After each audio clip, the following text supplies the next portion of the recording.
నమస్కారం MM news కి స్వాగతం. ముందుగా ముఖ్యాంశాలు. ఇంటర్మీడియట్ విద్యార్థులకు డొక్కా సీతమ్మ మధ్యాహ్న భోజన పథకం ఉమ్మడి విజయనగరం జిల్లాలో ప్రారంభించిన అధికారులు, ప్రజాప్రతినిధులు. యువతతోనే దేశ ప్రగతి సాధ్యం. స్వామి వివేకానంద, అంబేద్కర్ ఆశయ సాధనకు కృషి చేద్దాం. పార్వతీపురం ఎమ్మెల్యే బోనెల విజయచంద్ర. విజయనగరం జిల్లాలో ఘనంగా లూయిస్ బ్రెయిలీ జయంతి వేడుకలు. అంధులకు ఉపయుక్తంగా లిపిని రూపొందించిన బ్రెయిలీ చిరస్మరణీయుడన్న వక్తలు. రాష్ట్రంలో ఎన్ని ప్రభుత్వాలు మారినా మున్సిపల్ కార్మికుల సమస్యలు మాత్రం తీరడం లేదని AP municipal workers and employees union నాయకులు ఏ జగన్మోహన్ అన్నారు. ఇంజనీరింగ్ కార్మికుల సమస్యల పరిష్కారం కోరుతూ విజయనగరం మున్సిపల్ కార్యాలయం వద్ద ఆందోళన చేపట్టారు. Municipal, engineering and non pH కార్మికులందరికీ పారిశుద్ధ్య కార్మికులతో సమానంగా వేతనాలు చెల్లించాలని AP municipal workers and employees union నాయకులు ఏ జగన్మోహన్ డిమాండ్ చేశారు. రాష్ట్ర వ్యాప్త పిలుపులో భాగంగా విజయనగరం మున్సిపల్ కార్యాలయ ఆవరణలో ధర్నా నిర్వహించారు. ఈ సందర్భంగా ఆయన మాట్లాడుతూ విజయనగరం కార్పొరేషన్ ప్రజానికానికి త్రాగునీరు అందించడం, నగర సుందరీకరణలో ముఖ్య పాత్ర వహిస్తున్న పంప్ హౌస్, వాల్ ఆపరేటర్లు, లీకులు, బోర్ మెకానిక్లు, విలీన ప్రాంత, ప్లాంటేషన్, స్ట్రీట్ లైట్లు, మొక్కలు, పార్క్ లో పనిచేసే ఇంజనీరింగ్, నాన్ పీహెచ్ వర్కర్లు తీవ్ర అన్యాయానికి గురవుతున్నారు. దశాబ్దాలుగా పనిచేస్తున్న జీత భత్యాలలో తీవ్ర వ్యత్యాసం ఉందన్నారు. ఇంజనీరింగ్ అండ్ నాన్ పీహెచ్ కార్మికులందరికీ పారిశుద్ధ్య కార్మికులతో సమానంగా బేసిక్ వేతనం 21,000, టెక్నికల్ వేతనం 24,500 రూపాయలు ఇవ్వాలని, కౌన్సిల్ ఆమోదం పొందిన 54 మందిని, విలీన ప్రాంత కార్మికులు 11 మందిని ఆప్కాస్ లో చేర్పించాలని డిమాండ్ చేశారు. గత ప్రభుత్వ ఒప్పందాలకు జీవోలు ఇవ్వాలని, మట్టి ఖర్చులు, ఎక్స్గ్రేషియా పెంపు, మరణించిన వారి బిడ్డలకు ఉద్యోగాలు ఇవ్వాలని కోరారు. ఈ కార్యక్రమంలో యూనియన్ నాయకులు కె ఆదినారాయణ, సత్యనారాయణ, వి నరసింహులు, ఎస్ రామనాయుడు తదితరులు పాల్గొన్నారు. ప్రభుత్వ జూనియర్ కళాశాలలో చదివేది అత్యధిక శాతం పేద విద్యార్థులే. సుదూర ప్రాంతాల నుంచి కళాశాలకు వచ్చి వెళ్తుంటారు. ఒక్కోసారి మధ్యాహ్న భోజనానికి ఇబ్బందులు పడేవారు. దీన్ని గమనించిన కూటమి ప్రభుత్వం పాఠశాల విద్యార్థులతో పాటు ఇంటర్ విద్యార్థులకు మధ్యాహ్న భోజనాన్ని అందించాలని నిర్ణయించింది. ఈ పథకాన్ని రాష్ట్ర వ్యాప్తంగా శనివారం ప్రారంభించింది. ఉమ్మడి విజయనగరం జిల్లా వ్యాప్తంగా ప్రజాప్రతినిధులు, అధికారులు కలిసి ప్రభుత్వ జూనియర్ కళాశాలల్లో పథకాన్ని లాంఛనంగా ప్రారంభించి విద్యార్థులతో కలిసి సహపంక్తి భోజనాలు చేశారు. రాష్ట్ర భవిష్యత్తును మార్చే శక్తి ఒక యువతకే ఉందని మంత్రి కొండపల్లి శ్రీనివాస్ అన్నారు. విజయనగరం జిల్లా గజపతి నగరం ప్రభుత్వ జూనియర్ కళాశాలలో విద్యార్థులకు డొక్కా సీతమ్మ మధ్యాహ్న భోజన కార్యక్రమాన్ని శనివారం ప్రారంభించారు. ఈ సందర్భంగా నిర్వహించిన సమావేశంలో మంత్రి మాట్లాడుతూ, ముఖ్యమంత్రి చంద్రబాబు ఎంతో ముందు చూపుతో కాలేజీ విద్యార్థులకు మధ్యాహ్న భోజనాలు ఏర్పాటు చేసినట్లు తెలిపారు. దీనివలన విద్యార్థులు మరింతగా చదువులో రాణిస్తారన్నారు. విద్యార్థులకు దిశానిర్దేశం చేసే సంధి కాలంలో ఇంటర్ విద్యార్థులు ఉంటారని, ఏ రంగాన్ని ఎంచుకోవాలో ఈ సమయంలోనే నిర్ణయించుకోవాల్సి వస్తుందన్నారు. విద్యార్థులు ఇష్టమైన రంగాన్ని ఎంచుకొని బాగా చదివి ఉన్నత స్థాయికి చేరుకోవాలని ఆకాంక్షించారు. అనంతరం కాలేజీ విద్యార్థులకు మంత్రి స్వయంగా భోజనాలు వడ్డించారు. విద్యార్థులతో కలిసి మంత్రి సహపంక్తి భోజనాలు చేశారు. ఈ కార్యక్రమంలో మాజీ మంత్రి పడాల అరుణ, స్థానిక నాయకులు పివివి గోపాలరాజు, మక్కువ శ్రీధర్ తదితరులు పాల్గొన్నారు. పార్వతీపురం మన్యం జిల్లా గుమ్లక్ష్మీపురం ప్రభుత్వ జూనియర్ కళాశాలలో శనివారం డొక్కా సీతమ్మ మధ్యాహ్న భోజన పథకాన్ని ప్రభుత్వ విప్ ఎమ్మెల్యే తోయిక జగదీశ్వరి పండుగ వాతావరణంలో ప్రారంభించారు. అనంతరం ఆమె విద్యార్థులతో కలిసి మధ్యాహ్న భోజనం చేశారు. ఈ సందర్భంగా ఎమ్మెల్యే జగదీశ్వరి మాట్లాడుతూ, గతంలో ఎప్పుడూ లేని విధంగా ఇంటర్మీడియట్ విద్యార్థులకు కూటమి ప్రభుత్వం మధ్యాహ్న భోజన పథకాన్ని ప్రవేశపెట్టడం చాలా సంతోషకరమన్నారు.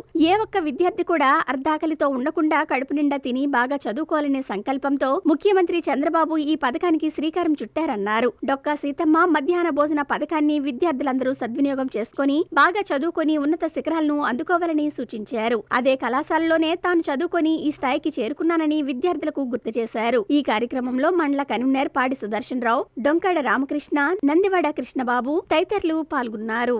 పార్వతీపురం మన్యం జిల్లా కేంద్రంలోని ప్రభుత్వ జూనియర్ కళాశాలలో ఎమ్మెల్యే బోనెల విజయచంద్ర మధ్యాహ్న భోజన పథకాన్ని ప్రారంభించారు. ఈ సందర్భంగా ఆయన మాట్లాడుతూ, రాష్ట్రంలోని పేద విద్యార్థుల ఉజ్వల భవిష్యత్తు కోసమే కూటమి ప్రభుత్వం తపన పడుతుందన్నారు. అందులో భాగంగానే ప్రభుత్వ జూనియర్ కళాశాలలో మధ్యాహ్న భోజన పథకాన్ని ప్రారంభించామన్నారు. ప్రభుత్వ కళాశాలలో చదివే నిరుపేద విద్యార్థులకు సరైన పౌష్టికాహారాన్ని అందించి వారి అభివృద్ధికి తోడ్పాటును అందించాలని ప్రభుత్వం రాష్ట్ర వ్యాప్తంగా మధ్యాహ్న భోజన పథకానికి శ్రీకారం చుట్టిందన్నారు. పేద విద్యార్థులకు అవసరమైన అన్ని అన్ని వసతులను ప్రభుత్వమే సమకూరుస్తుందని, విద్యార్థులు చక్కగా విద్యను అభ్యసించి ఉత్తమ ఫలితాలు సాధించేలా కృషి చేయాలని సూచించారు. ఈ సందర్భంగా విద్యార్థులకు 2 జతల యూనిఫార్ములు, షూ పంపిణీ బాధ్యతలను తాను తీసుకుంటామని ఎమ్మెల్యే హామీ ఇచ్చారు. అనంతరం మధ్యాహ్న భోజన పథకాన్ని స్వయంగా వడ్డన చేసి విద్యార్థులతో కలిసి సహభక్తి భోజనం చేశారు. ఈ కార్యక్రమంలో జూనియర్ కళాశాల ప్రిన్సిపాల్ జె రామారావు, మండల విద్యాశాఖ అధికారులు, రెవెన్యూ అధికారులు, విద్యార్థులు, ఉపాధ్యాయులు తదితరులు పాల్గొన్నారు.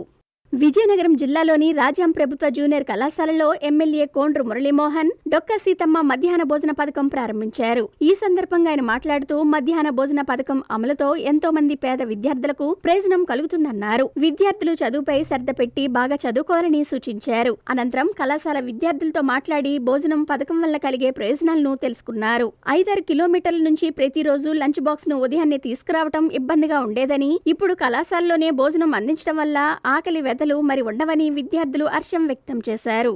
ప్రభుత్వం కల్పిస్తున్న వసతులను, అందుబాటులో ఉన్న అవకాశాలను సోపానాలుగా చేసుకుని ఉన్నత స్థానాలకు చేరాలని విద్యార్థులకు విజయనగరం జిల్లా కలెక్టర్ డాక్టర్ బిఆర్ అంబేద్కర్ పిలుపునిచ్చారు. విజయనగరం పట్టణంలోని ప్రభుత్వ జూనియర్ కళాశాలలో డొక్కా సీతమ్మ మధ్యాహ్న భోజన పథకాన్ని శనివారం కలెక్టర్ ప్రారంభించారు. విద్యార్థులతో కలిసి సహభక్తి భోజనం చేశారు. అన్నం, సాంబార్, స్వీట్ పొంగల్, బంగాళదుంప కూరను భోజనంలో విద్యార్థులకు వడ్డించారు. ఈ సందర్భంగా కలెక్టర్ మాట్లాడుతూ ప్రభుత్వ కళాశాలలో చదివే ఇంటర్ విద్యార్థుల సంక్షేమం కోసం రాష్ట్ర ప్రభుత్వం మధ్యాహ్న భోజన పథకాన్ని ప్రవేశపెట్టిందని చెప్పారు. జిల్లాలోని 18 ప్రభుత్వ జూనియర్ కళాశాలలో చదువుతున్న సుమారు 4660 మంది విద్యార్థులకు ఈ పథకం వల్ల ప్రయోజనం కలుగుతుందని చెప్పారు. ఈ పథకాన్ని విద్యార్థులంతా పూర్తిగా వినియోగించుకొని చదువుపై దృష్టి పెట్టాలని సూచించారు. కళాశాలలో విద్యా ప్రమాణాలు, ఉత్తీర్ణత శాతం పెరగాల్సిన అవసరం ఉందని, ఆ దిశగా అధ్యాపకులు దృష్టి పెట్టాలని కలెక్టర్ ఆదేశించారు. ఈ కార్యక్రమంలో రాష్ట్ర Turpu Kapu corporation chairperson Palvalasa Yasaswi, RIO M Adinarayana, DEO U Manikyam Naidu, AD Gopikrishna,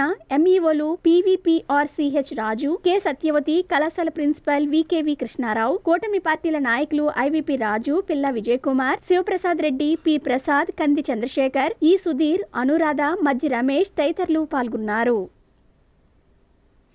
ప్రభుత్వ ఉద్యోగులు, పెన్షనర్ల సమస్యలు పరిష్కరించడానికి తమ వంతు కృషి చేస్తామని ఏపీ ఎన్జీఓ అధ్యక్షులు కెవి శివారెడ్డి, ప్రధాన కార్యదర్శి విద్యాసాగర్ అన్నారు. శ్రీకాకుళం జిల్లా పర్యటనకు వెళ్తున్న వారు విజయనగరం జిల్లా భోగాపురం మండల పరిషత్ కార్యాలయంలో జిల్లా సభ్యులతో సమావేశమయ్యారు. ఏపీ ఎన్జీఓ అధ్యక్షులు కెవి శివారెడ్డి, ప్రధాన కార్యదర్శి విద్యాసాగర్ శ్రీకాకుళం పర్యటనకు వెళ్తుండగా మార్గ మధ్యంలో విజయనగరం జిల్లా భోగాపురంలో ఎన్జీఓ నాయకులను కలిశారు. జిల్లా నాయకుల కోరిక మేరకు మండల పరిషత్ సమావేశ మందిరంలో సంఘ క్యాలెండర్ను ప్రారంభించారు. అనంతరం భోగాపురం తాలూకా అధ్యక్షులు కొమ్మూరు దుర్గారావు అధ్యక్షతన సమావేశం నిర్వహించారు. ఈ సమావేశంలో రాష్ట్ర అధ్యక్ష ప్రధాన కార్యదర్శులు పాల్గొని ఉద్యోగులు, నాయకులతో మాట్లాడి వారి సమస్యలను అడిగి తెలుసుకున్నారు. జిల్లా నలుమూలల నుండి వచ్చిన కొంతమంది ఉద్యోగులు తమ సమస్యలను అధ్యక్ష ప్రధాన కార్యదర్శులకు విన్నవించుకున్నారు. భోగాపురం ఎన్జీఓ సంఘానికి ఎంఆర్ఓ ఆఫీస్ పక్కన స్థలం ఉందని, ఆ ప్రాంతం అభివృద్ధి చెందుతున్న వేళ ఎన్జీఓ భవన నిర్మాణానికి సహకరించాలని భోగాపురం తాలూకా యూనిట్ సభ్యులు వారి దృష్టికి తీసుకువెళ్లారు. ఈ సందర్భంగా వారు మాట్లాడుతూ ఎన్జీఓ కార్యవర్గం ఈ మధ్యనే ఎన్నిక కావడం జరిగిందని, త్వరలోనే అన్ని జిల్లాల్లో పర్యటించి సమస్యలు తెలుసుకుని పరిష్కరించేందుకు కృషి చేస్తామని హామీ ఇచ్చారు. భోగాపురంలో ఎన్జీఓ సంఘ భవనం చాలా ముఖ్యమని, అధికారులతో మాట్లాడి అవసరమైన నిధులను తీసుకువచ్చేందుకు ప్రయత్నిస్తామన్నారు. కార్యక్రమంలో రాష్ట్ర ఉపాధ్యక్షులు డివి రమణ, జిల్లా అధ్యక్షులు శ్రీధర్ బాబు, కార్యదర్శి సురేష్, అసోసియేషన్ అధ్యక్షులు కిషోర్, జిల్లా నాయకులు సురేష్ కుమార్, ధనలక్ష్మి, వివిధ శాఖల సంఘాల కార్యవర్గ సభ్యులు పాల్గొన్నారు. పట్టుదల, ఆత్మవిశ్వాసం, లక్ష్య సాధనపై గురి, ఇలాంటి లక్షణాలే ఆమెను ఉన్నత స్థానంలో నిలిపాయి. పేదింట్లో పుట్టినా, ఆర్థిక ఇబ్బందులు ఎదురైనా ఎన్నడూ మనోధైర్యం కోల్పోలేదు. అథ్లెటిక్స్ హార్డిల్స్లో అంతర్జాతీయ స్థాయిలో తిరుగులేని క్రీడాకారిణిగా గుర్తింపు తెచ్చుకున్న విశాఖ నగర యువతి జ్యోతి ఎర్రాజీకి భారత ప్రభుత్వం అర్జున అవార్డు ప్రకటించింది. దీనిపై మరిన్ని వివరాలు మా విశాఖ ప్రతినిధి శేఖర్ అందిస్తారు. కేంద్ర ప్రభుత్వం ప్రకటించిన ఖేల్ రత్న అవార్డులో విశాఖకు చెందిన ఎర్ర జ్యోతి అర్జున అవార్డు ప్రకటించడంపై మనతో మాట్లాడేందుకు అమ్మగారు మనతో ఉన్నారు. అయితే ఆల్రెడీ మరిన్ని వాళ్ళు తీసుకుందాం. ఈ రోజు జ్యోతి గారికి అవార్డు రావడంపై మీ అభిప్రాయం? మాకు చాలా సంతోషంగా ఉందండి. సడన్ గా నిన్న 2 గంటలకి ఇలాగ అవార్డు ఇస్తాను అనేసి చెప్పారు. మా పాపకి ఈ కష్టానికి ప్రభుత్వం గుర్తుపెట్టుకొని మా పాపకి అవార్డు ఇచ్చినందుకు చాలా ఆనందంగా ఉంది. చిన్నప్పుడు కాండి పిల్లలకి స్పోర్ట్స్ ఇంట్రెస్ట్, స్పోర్ట్స్ స్కూల్లో చదువుతాను, కాంపిటీషన్ చేస్తుండేది. అంచెలంచెలుగా అలాగా సౌత్ ఆఫ్రికా వెళ్ళింది. అక్కడ ట్రైనింగ్ తీసుకొని ఇంకా కాంపిటీషన్లు ఉన్నాయండి. ఇంకా కాంపిటీషన్లు ఉన్నాయి. ఇంకా అక్కడికి అంత దూరం పాప వెళ్ళినందుకు మాకు సంతోషంగా ఉంది. గవర్నమెంట్ కూడా సహకరించారండి. ఇంకా చాలా మంది పోటీ సార్లు కూడా సహకరించారు. మరి మనం చూస్తే పేదరికం అమ్మ నువ్వు అంత దూరం వెళ్తావు ఎలాగెళ్తావు ఏంటి అని మా చిన్న టెన్షన్ అనేది ఉండేదండి. కానీ తను ఏంటంటే ఎంత కష్టమైనా మా వారికి రానిచ్చేది కాదండి. తనకి ఏదైనా ఉంటే పెద్ద పెద్ద సార్లతో వాళ్ళతో నాకు ఇలా మా అమ్మలో ఏదైనా ఆర్థిక సాయం చేయలేకపోతాను ఇదేదంటే చాలా మంది పోటీ సార్లు ఉన్నారు మన విశాఖపట్నంలో ఉన్న వాళ్ళు అందరూ నీకు పర్వాలేదు జ్యోతి మేము చూస్తాం, నువ్వు ముందుకు వెళ్ళు, నీకు ఎంతవరకు నీకు సాయశక్తులు నువ్వు చెయ్యగలవు, ఎక్కడికి వెళ్ళేసి నువ్వు సాధించి రాగలవు, నువ్వు విశాఖపట్నంలోనే నువ్వు మెడలు తెచ్చావంటే ఇంకా పై దేశాలు వెళ్తే ఇంకా నువ్వు ఇంకా మెడలు కొడతావనేసి ప్రోత్సహించేవారండి. ఒకప్పుడు ఆడపిల్ల ఏవైనా రేపు పొద్దున ప్రాబ్లం ఇక టీవీలో అంటే చూస్తాను కదా మా ఆడపిల్లని ఒంటరిగా వెళ్తాను రేపు పొద్దున ఏమైనా జరిగితే మరి నీ దాకా మేము రాలేము ఏమైనా అని మేము బాధపడేవారు అండి. బాధపడినా తన మనోయాదం ఏంటంటే అమ్మ రేపు పోర్ట్స్ కోటలో నా జాబ్ వస్తే మన లైఫ్ బాగుంటుంది, రేపు పొద్దున పేరు ప్రతిష్టలు నాకు దక్కుతాయి అమ్మ నేను వెళ్తానమ్మా అని నన్ను కొంచెం ప్రోత్సహించేది. సర్లే తన మనసులోనే ఎలాగుంటే అలాగా ఉన్నాయి, రాబోయే కాలం ఏదో జరుగుతుందని మనం ఇంకా పిల్లల్ని నడిచి బాగోదు కదా. ఈ రోజు ఈ అవార్డు వచ్చినందుకు ఈ ప్రభుత్వం తరఫున ధన్యవాదాలు చెప్పుకుంటాను. అంటే ప్రభుత్వ పరంగా ఏమైనా ఆర్థిక సాయం కానీ లేకపోతే ఏమైనా అమ్మాయికి ఎటువంటి సాయం చేస్తే బాగుంటుందో మీరు అనుకుంటున్నారు? తన కష్టపడిన ఫలితం వాళ్ళు ఇస్తారని నేను ఆశించుతాను, అంతేగాని నాన్న అడగవలసిందంటే నేను ఇంక చెప్పవలసింది ఏం లేదండి. చిన్నప్పుడు కానీ తన కష్టపడ్డది ఇరుగు పొరుగు వాళ్ళందరూ కూడా తన కష్టాన్ని చూశారు కూడాను. ఒకప్పుడు మేము ఆ పిల్లని నాన్న మాట్లాడేవారు, మీ పిల్లని ఆడపిల్ల భయం చెప్పలేదు, ఈ కుమారి భయం చెప్పలేదు అని చాలా మంది కొంచెం సూటిపోటు మాట్లాడుతుండేవారు. అమ్మ నువ్వు వాళ్ళ మాటలు వీళ్ళ మాటలు వినకు, నాకు కాల్ చెత్తున్నంత వరకు పరిగెడతాను. ఈ రోజు వాళ్ళందరూ కూడా అనకూడదు కానీ చాలా గర్వంగా ఇంటికి వచ్చి మీ కూతురు ఇంత పేరు తెచ్చిందంటే ఒకప్పుడు మేమే మీ పాపను మిమ్మల్ని అనేవారు, మీ ఆడపిల్ల భయం చెప్పలేదు అనేవారు. ఈరోజు చాలా సంతోషంగా ఉందని ఇది కుమారి గారు చెప్తున్న విశ్లేషణ. అయితే కుమారి గారు చెప్తుంది ఏంటంటే ఈ చుట్టుపక్కల గతంలో పోల్చుకున్నట్టయితే పాపని అనేక రకాలు మాట్లాడిన వాళ్ళే ఈ రోజు ఇంటికి వచ్చి వాళ్ళు ఆనందాన్ని వ్యక్తం చేస్తున్నారని చెప్పి ఈ అర్జున అవార్డు గ్రహీత అయిన జ్యోతికి అందరూ సహాయ సహకారాలు అందిస్తున్నారని చెప్పి కుమారి గారు తెలియజేస్తారు. వీడియో పర్సన్ ఉదయ్తో శేఖర్, మైత్రి మీడియా, విశాఖపట్నం. విజయనగరం రింగ్ రోడ్లో గల లీ ప్యారడైజ్ కన్వెన్షన్లో ఈ నెల 5వ తేదీ నుంచి 3 రోజుల పాటు క్రెడాయ్ ఆధ్వర్యంలో ప్రాపర్టీ షో నిర్వహిస్తున్నామని క్రెడాయ్ ప్రతినిధులు తెలిపారు. క్రెడాయ్ భవనంలో శనివారం నిర్వహించిన మీడియా సమావేశంలో వారు వివరాలు వెల్లడించారు. స్థలాలు, గృహ నిర్మాణ రంగానికి సంబంధించి అన్ని రకాల స్టాల్స్ ఏర్పాటు చేస్తున్నామన్నారు. నిర్మాణానికి సంబంధించిన infrastructure, doors, windows, steels, hardwares, PVC pipes, floor materials తదితర అన్ని రకాల 100 స్టాల్స్ ఏర్పాట్లు చేస్తున్నామన్నారు. స్థలాలు కొనుగోలు చేసేవారు, ఇల్లు నిర్మాణం చేయాలనుకునేవారు ఈ ప్రదర్శనలో పాల్గొని విస్తృతమైన అవగాహన పొందవచ్చన్నారు. ఈ సమావేశంలో Credai AP vice president K Subhash Chandrabose, Credai Vizianagaram chairman V Parthasarathi, president CH Suryanarayanaraju, secretary Kilani Rajasekhar, treasurer GB Anil Kumar, ex chairman Cherukuri Sridhar, సభ్యులు పాల్గొన్నారు. 5th, 6th, 7th 5th property and home ఎక్స్పోని కండక్ట్ చేయదలిచినాము.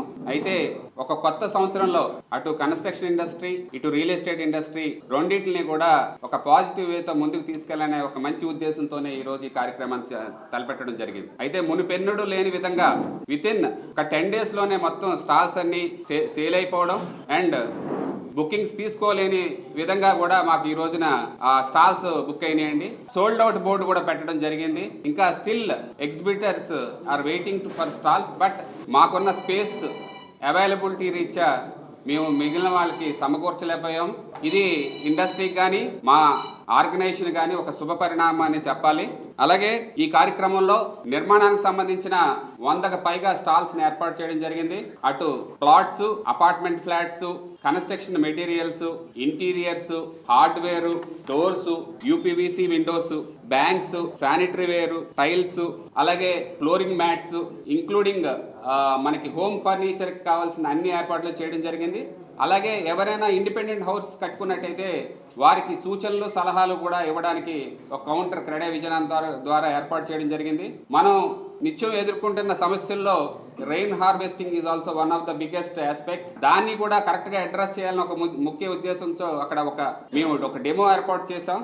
ఎవరైతే ఇండిపెండెంట్ హౌసెస్ కానీ అపార్ట్మెంట్లో కానీ దీన్ని ఏర్పాటు చేసుకోదలిచినారో వాళ్ళందరికీ కూడా మేము స్వయంగా వాళ్ళకి నాలెడ్జ్ ఎక్స్పీరియన్స్ని ఇస్తున్నాము. అట్ ద సేమ్ టైం ఎలా చేయాలనేది ఒక బ్రోచర్ కూడా వాళ్ళకి ఏర్పాటు చేయడం జరిగింది. దీన్ని అందరూ వినియోగించుకుని ఇండిపెండెంట్ ఓనర్స్ కూడా వాళ్ళు రెయిన్ హార్వెస్టింగ్ పిట్ని ఏర్పాటు చేసుకున్నట్టయితే ఫ్యూచర్లో మనకి ఈ నీటి ఎద్దడిని మనం తట్టుకునే విధంగా మనం మన నగరాన్ని తీర్చిదిద్దుకోవచ్చండి. అందులో కూడా మన ఈ గ్రీన్ రెవల్యూషన్లో భాగంగా సోలార్ ఎనర్జీ ఎంతో ప్రాముఖ్యమైనది. అందరూ కూడా ఇప్పుడు India is looking for solar energy, especially central government and state government both are looking forward for generating solar energy in a big way. దాన్ని కూడా కీనోట్లో అడ్రస్ చేస్తూ ఈరోజు అక్కడ అవగాహన మరియు స్టాల్స్ని కూడా ఏర్పాటు చేయడం జరిగింది. Government is also giving some subsidy on the solar మనం ఎవరైతే పెట్టుకుంటున్నారో వాళ్ళకి.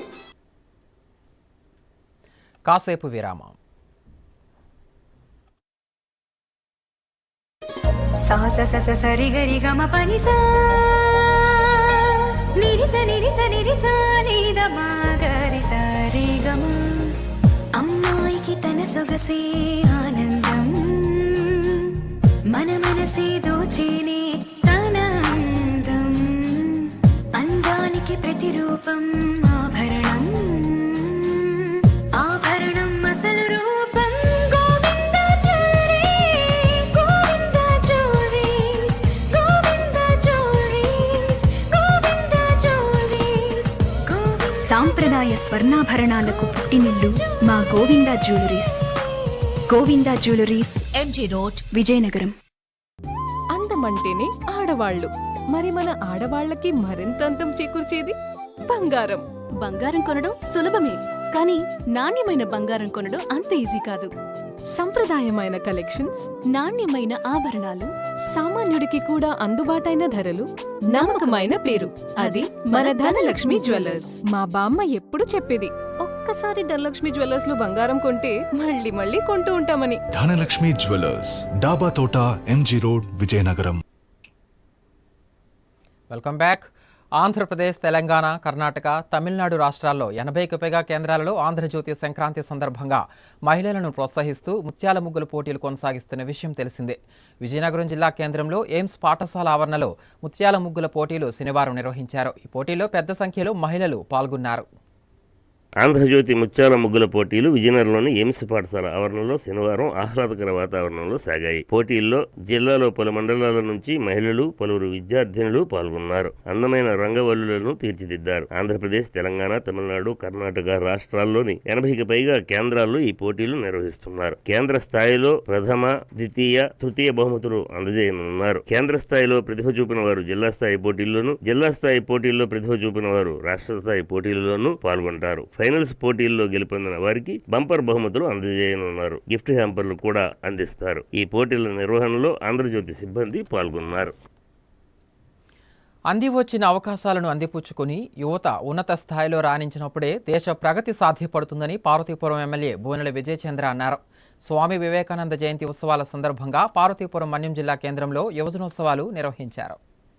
స్వామి వివేకానంద జయంతిని పురస్కరించుకొని జాతీయ స్థాయిలో జరిగే యువజన ఉత్సవాల్లో జిల్లా విద్యార్థులు పోటీ పడాలని పార్వతీపురం ఎమ్మెల్యే బోనెల విజయచంద్ర విద్యార్థులకు పిలుపునిచ్చారు. న్యూఢిల్లీలో జరిగే జాతీయ స్థాయి పోటీలకు వెళ్లే జిల్లా విద్యార్థులకు తాను నిధులు సమకూరుస్తానని ఎమ్మెల్యే హామీ ఇచ్చారు. యువజన సర్వీసుల శాఖ, సెట్విజ్, నెహ్రూ యువ కేంద్రం ఆధ్వర్యంలో జిల్లా యువజనోత్సవాలు శనివారం పార్వతీపురం ప్రభుత్వ జూనియర్ కళాశాలలో జరిగాయి. ఈ కార్యక్రమానికి ఎమ్మెల్యే ముఖ్య అతిథిగా పాల్గొని స్వామి వివేకానంద చిత్రపటానికి పూలమాలలు వేసి జ్యోతి ప్రజ్వలన చేశారు. ఈ సందర్భంగా ఎమ్మెల్యే మాట్లాడుతూ జిల్లాలో యువత ఎక్కువగా ఉన్నారని, వారిలోని ప్రతిభ, కళా నైపుణ్యాలను ఇటువంటి కార్యక్రమాల్లో ప్రదర్శించడం ద్వారా మంచి గుర్తింపు తెచ్చుకోవచ్చని అన్నారు. ప్రజాహితం కోసం ఎంతో కృషి చేసిన స్వామి వివేకానంద, డాక్టర్ బిఆర్ అంబేద్కర్ జీవితాలు ప్రజల మధ్యలో చిరస్థాయిగా మిగిలిపోయాయని, అదేవిధంగా నేటి తరం సమాజం కోసం నూతన ఆలోచనలు, ఆవిష్కరణలు చేయాలని పిలుపునిచ్చారు. దేశ భవితకు దశా నిర్దేశం చేసేది యువతేనని అభిప్రాయపడ్డారు. అనంతరం విద్యార్థులు రూపకల్పన చేసిన విద్యా వైజ్ఞానిక శాస్త్ర ప్రదర్శనలను ఆయన తిలకించారు. తదుపరి విద్యార్థులతో కలిసి థింసా నృత్యంలో పాల్గొని అవార్డులను ప్రదానం చేశారు. నెహ్రూ యువ కేంద్రం జిల్లా యువజన సంక్షేమ అధికారి కె వెంకట ఉజ్వల్ మాట్లాడుతూ 15 నుంచి 29 ఏళ్ల లోపు వయసు గల యువత వివిధ విభాగాల ద్వారా ఈ ఉత్సవాల్లో పాల్గొనేలా అవకాశం కల్పించడం జరిగిందని తెలిపారు. సెట్విజ్ ముఖ్య కార్యనిర్వహణాధికారి బి రామ్గోపాల్ మాట్లాడుతూ జానపద గీతాలు, ఫోటోగ్రఫీ, చిత్రలేఖనం, విద్యా వైజ్ఞానిక శాస్త్ర ప్రదర్శన వంటి పోటీలు ఈ ఉత్సవాల్లో నిర్వహించడం జరిగిందని తెలిపారు. ఈ పోటీల్లో గెలుపొందిన తొలిస్థానం విజేతలు రాష్ట్ర స్థాయికి వెళ్తారని, యువత ఈ అవకాశాన్ని అందిపుచ్చుకోవాలని ఆయన కోరారు. విజయనగరం జిల్లాలో సంచలనం సృష్టించిన 6 నెలల పసికందుపై జరిగిన లైంగిక దాడి కేసులో నిందితుడికి ఫోక్సో న్యాయస్థానం 25 ఏళ్ల కఠిన కారాగార శిక్ష విధించింది. జిల్లా పోలీస్ కార్యాలయంలో శుక్రవారం రాత్రి నిర్వహించిన మీడియా సమావేశంలో ఎస్పీ వకుల్ జిందాల్ వివరాలు వెల్లడించారు. రామభద్రపురం మండలంలో ఓ గ్రామానికి చెందిన ఎరుకన దొర గత ఏడాది జూలై 13న ఊయలను నిద్రిస్తున్న వరుసకు కుమార్తె అయిన 6 నెలల పసికందుపై లైంగిక దాడికి పాల్పడ్డాడన్నాడు. బాధితుల ఫిర్యాదు మేరకు పోలీసులు అదే రోజు కేసు నమోదు చేశారన్నారు. బొబ్బిలి డీఎస్పీ శ్రీనివాసరావు ఆధ్వర్యంలో విచారణ చేపట్టి కోర్టులో అభియోగ పత్రాలు దాఖలు చేశారన్నారు. నేరారోపణ రుజువు కావడంతో 25 ఏళ్ల కఠిన కారాగార శిక్ష, 5,000 జరిమానా విధిస్తూ విజయనగరం ఫోక్సో న్యాయమూర్తి తీర్పు ఇచ్చారని ఎస్పీ వెల్లడించారు.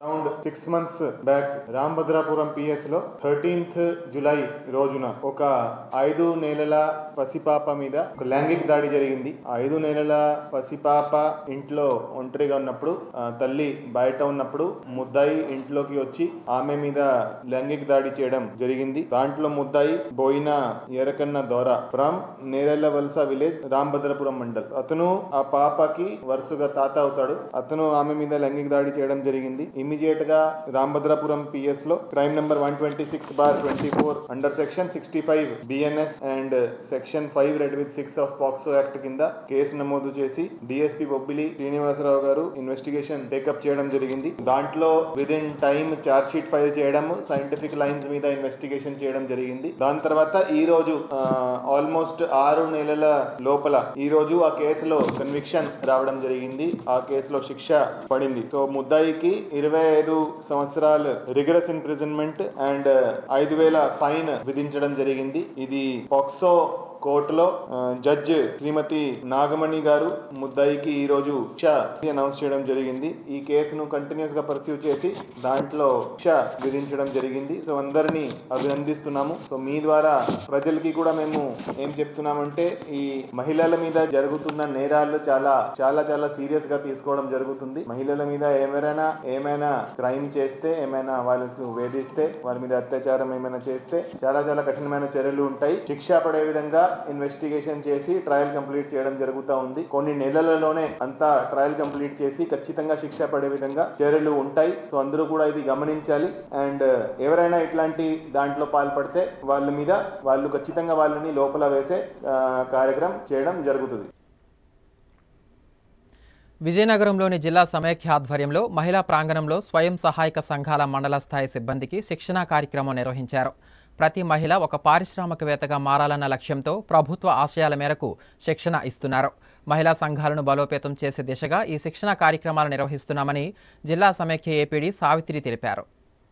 విజయనగరం వీటి అగ్రహారంలోని మహిళా ప్రాంగణంలో జిల్లా సమైక్య ఆధ్వర్యంలో స్వయం సహాయక సంఘాల సిబ్బందికి శిక్షణ కార్యక్రమం నిర్వహించారు. ఈ శిక్షణ కార్యక్రమంలో జిల్లాలోని ఏపీఎంలు, మండల స్థాయి సిబ్బంది పాల్గొన్నారు. జిల్లా సమైక్య ఏపీడీ సావిత్రి ఈ సందర్భంగా మాట్లాడుతూ మహిళా సంఘాలను బలోపేతం చేసే దిశగా ప్రభుత్వ ఆదేశాల మేరకు శిక్షణ కార్యక్రమం నిర్వహించామన్నారు. మహిళా సంఘాల సభ్యులు రుణాలు తీసుకోవటం, పొదుపు ద్వారా తిరిగి చెల్లించటం, ఉపాధి పొందటం ప్రస్తుతం వరకు జరుగుతుందన్నారు. ముఖ్యమంత్రి ఆదేశాల మేరకు ఉన్నతాధికారుల సూచనలతో ప్రతి మహిళ ఒక పారిశ్రామికవేత్త కావాలని, సంఘాలలోని సభ్యులందరూ ఆర్థికంగా బలోపేతం కావాలన్న ఉద్దేశంతో దానికి సంబంధించిన అన్ని విషయాలపై అవగాహన కల్పించే విధంగా శిక్షణ ఇస్తున్నామన్నారు. జిల్లా స్థాయిలో శిక్షణ పొందిన మండల స్థాయి సిబ్బంది గ్రామాల్లోని స్వయం సహాయక సంఘాల పనితీరును మెరుగుపరిచే విధంగా కృషి చేస్తారని తెలిపారు. మహిళా సంఘాల మహిళలు పరిశ్రమల స్థాపన దిశగా అవగాహన కల్పిస్తారని, ప్రతి మహిళ ఒక పారిశ్రామికవేత్తగా తయారవ్వాలన్న లక్ష్యంతో శిక్షణ అందజేస్తారని, అందుకు తగిన ఏర్పాటు ప్రభుత్వం చేస్తుందని తెలిపారు. విజయనగరంలోని స్టేడియంపేట కాలనీలో ఓం మందిరం ప్రాంతంలో మంచినీటి సమస్యతో సతమతమవుతున్నామని మహిళలు ఆవేదన వ్యక్తం చేస్తున్నారు. 5 సంవత్సరాలుగా మంచినీళ్లు లేక అవస్థలు పడుతున్నామని, తమ సమస్య పరిష్కరించాలని అధికారులను, ప్రజాప్రతినిధులను వేడుకుంటున్నారు. విజయనగరంలోని స్టేడియంపేట కాలనీలో ఓం మంత్రం ప్రాంతంలో నివసిస్తున్న కుటుంబాల వారు తమ మంచినీటి సమస్యను పరిష్కరించాలని కోరుతున్నారు. సుమారు 100కు పైబడిన కుటుంబాల వారు తమకు 5 సంవత్సరాలుగా మంచినీటి సౌకర్యం లేదని ఆవేదన వ్యక్తం చేస్తున్నారు. గత ప్రభుత్వ హయాంలో అధికారులు ప్రజాప్రతినిధులకు తమ సమస్యను విన్నవించినా ఫలితం లేకపోయిందని వాపోయారు. మంచినీటి సౌకర్యం లేకపోతే ఇళ్లలో జీవనం ఎలా కొనసాగిస్తామని ప్రశ్నించారు. డ్రమ్ము నీరు 150 రూపాయలకు కొనుగోలు చేస్తున్నామని ఆవేదన వ్యక్తం చేశారు. కొద్ది రోజుల క్రితం తమ సమస్యను అధికారులు ప్రతినిధుల దృష్టికి తీసుకువెళ్లామని, పరిష్కారానికి హామీ ఇచ్చారని, ఆ హామీని వెంటనే నెరవేర్చి సమస్యల పరిష్కరించాలని కోరారు. ఈ మేరకు జూనియర్ కళాశాలలో మధ్యాహ్న భోజన పథకాన్ని ప్రారంభించేందుకు వచ్చిన జిల్లా కలెక్టర్ దృష్టికి సమస్యను తీసుకువెళ్లారు. ఈ సందర్భంగా కలెక్టర్ సానుకూలంగా స్పందించి సమస్య పరిష్కారానికి హామీ ఇవ్వటంతో హర్షం వ్యక్తం చేశారు. స్పర్శ జ్ఞానంతో అంధులు చదవడానికి, రాయడానికి ఉపయుక్తంగా ఒక లిపిని రూపొందించి అంధుల జీవితాలలో వెలుగులు నింపిన మహానుభావుడు లూయిస్ బ్రెయిలీ అని విభిన్న ప్రతిభావంతుల శాఖాధికారి పి బాలాజీ తెలిపారు.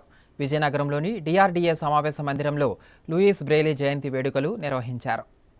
విజయనగరం జిల్లా కేంద్రంలోని డిఆర్డీఏ మీటింగ్ హాల్లో అంధులు, హిజ్రాలు, వయోవృద్ధుల సంక్షేమ శాఖ ఆధ్వర్యంలో శనివారం లూయిస్ బ్రెయిలీ 216వ జయంతి వేడుకలు ఘనంగా నిర్వహించారు. ముందుగా లూయిస్ బ్రెయిలీ చిత్రపటానికి పూలమాలలు వేసి ఘననివాళులు అర్పించారు. అనంతరం నిర్వహించిన సమావేశంలో విభిన్న ప్రతిభావంతుల శాఖాధికారి బాలాజీ మాట్లాడుతూ అంధుల అక్షర శిల్పి లూయిస్ బ్రెయిలీ జయంతి ఉత్సవాలను విభిన్న ప్రతిభావంతులతో కలిసి జరుపుకోవటం చాలా ఆనందంగా ఉందన్నారు. స్వయంగా అంధ విద్యార్థులచే నిర్వహించబడిన వివిధ సాంస్కృతిక కార్యక్రమాలు అందరినీ అలరించాయన్నారు. అనేక కోట్ల మంది అంధుల భవిష్యత్తును తీర్చిదిద్దిన వైతాళికుడుగా లూయిస్ బ్రెయిలీని కొనియాడారు. ఆయన్ని ఆదర్శంగా తీసుకుని అంధ విద్యార్థులందరూ తమ జీవితాలలో విద్య ద్వారా వెలుగులు నింపుకోవాలని పిలుపునిచ్చారు. విభిన్న ప్రతిభావంతులకు ఎలాంటి అవసరం వచ్చినా ప్రభుత్వం వారిని ఆదుకోవడానికి ముందుంటుందని హామీ ఇచ్చారు. ఈ కార్యక్రమంలో విభిన్న ప్రతిభావంతులు అధిక సంఖ్యలో పాల్గొన్నారు. విజయనగరం 1వ పట్టణ పోలీస్ స్టేషన్లో కాళీఘాట్ కాలనీలో గత నెల 24వ తేదీన నమోదైన దొంగతనం కేసును పోలీసులు ఛేదించారు. బాధితులు ఫిర్యాదు మేరకు కేసు నమోదు చేసిన పోలీసులు దర్యాప్తు చేపట్టారు. ఈ కేసులో నిందితులుగా జార్ఖండ్ రాష్ట్రం టాటానగర్కు చెందిన నేహా సబర్, ఆమె భర్త సరోజ్ జానీలను గుర్తించారు. వీరి మీద నిఘా వేసి శనివారం అరెస్టు చేశారు. వారి వద్ద నుంచి 18 తులాల బంగారం స్వాధీనం చేసుకున్నారు. ఈ మేరకు జిల్లా పోలీసు కార్యాలయంలో శనివారం నిర్వహించిన మీడియా సమావేశంలో కేసు వివరాలను ఎస్పీ వకుల్ జిందాల్ మీడియాకు వెల్లడించారు. కేసు ఛేదించడంలో ప్రతిభ చూపిన సిబ్బందిని ఎస్పీ అభినందించి ప్రశంసా పత్రాలు అందించారు.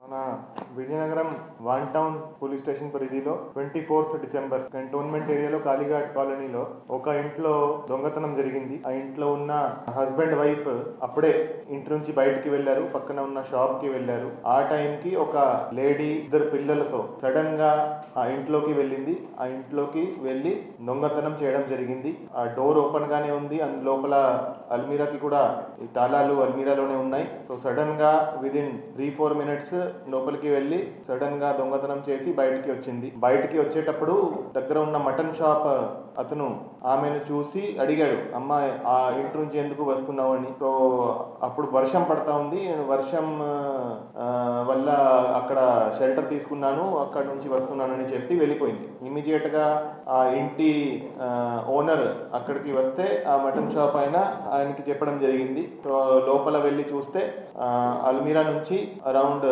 18 తులాలు గోల్డ్ ఆ రోజు దొంగతనం జరిగిందని గుర్తించడం జరిగింది. ఇమీడియట్ గా వచ్చి విజయనగరం 1 టౌన్ లో కంప్లైంట్ ఇచ్చారు, ఎఫ్ఐఆర్ రిజిస్టర్ చేశారు. ఇమీడియట్ గా విజయనగరం 1 టౌన్ ఇన్స్పెక్టర్ గారు, అదేవిధంగా ఎస్ఐ గారు, స్టాఫ్ ఇమీడియట్ గా రియాక్ట్ అయ్యారు. వెళ్ళి సీసీటీవీ ఫుటేజెస్ చూశారు. సీసీటీవీ ఫుటేజ్ లో ఒక లేడీ 2 పిల్లలతో కనిపించింది.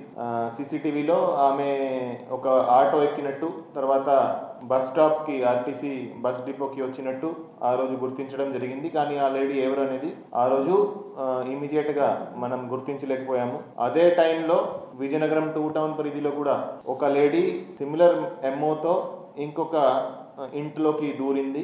ఆమెను ఆ రోజు రెడ్ హ్యాండెడ్ పట్టుకొని విజయనగరం 2 టౌన్ వాళ్ళు తీసుకొచ్చారు. సో ఇద్దరు లేడీస్ చేసే విధానం ఒకేలాగా ఉంది, మనం గుర్తించాము. తర్వాత ఆ లేడీని ఇంటరోగేట్ చేస్తే వీళ్ళు జార్ఖండ్ నుంచి టాటానగర్ నుంచి వచ్చారని ఆమె చెప్పడం జరిగింది. సో ఇమీడియట్ గా నెక్స్ట్ డే 1 టౌన్ ఇన్స్పెక్టర్ గారు టీంతో పాటు టాటానగర్ జార్ఖండ్కి వెళ్ళడం జరిగింది. అక్కడ వాళ్ళ ఇంటి ఐడెంటిఫై చేయడం జరిగింది. అక్కడ వెళ్ళి వాళ్ళ గురించి కొంత ఇన్ఫర్మేషన్ గ్యాదర్ చేయడం జరిగింది. ఆ ఇన్ఫర్మేషన్ బేసిస్ మీద నిన్న వీళ్ళు విజయనగరం టౌన్లో మళ్ళీ వచ్చారని మనకి టెక్నికల్ ఎవిడెన్స్ మీద మనం గుర్తించాము. సో విజయనగరంకి వాళ్ళు మళ్ళా ఆఫెన్స్కి వచ్చారు, మళ్ళా దొంగతనం చేయడానికి వచ్చారు.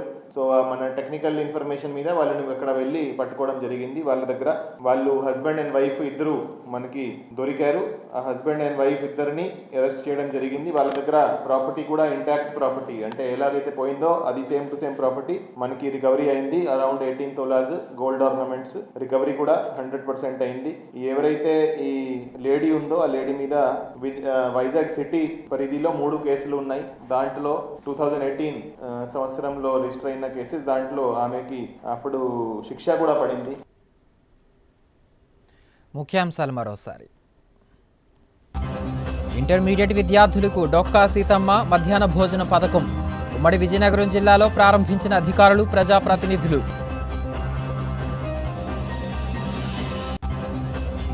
యువతతోనే దేశ ప్రగతి సాధ్యం. స్వామి వివేకానంద, అంబేద్కర్ ఆశయ సాధనకు కృషి చేద్దాం. పార్వతీపురం ఎమ్మెల్యే బోనెల విజయచంద్ర. విజయనగరం జిల్లాలో ఘనంగా లూయిస్ బ్రెయిలీ జయంతి వేడుకలు. అంధులకు ఉపయుక్తంగా లిపిని రూపొందించిన బ్రెయిలీ చిరస్మరణీయుడన్న వక్తలు. వార్తల సమాప్తం. చూస్తూనే ఉండండి MM న్యూస్.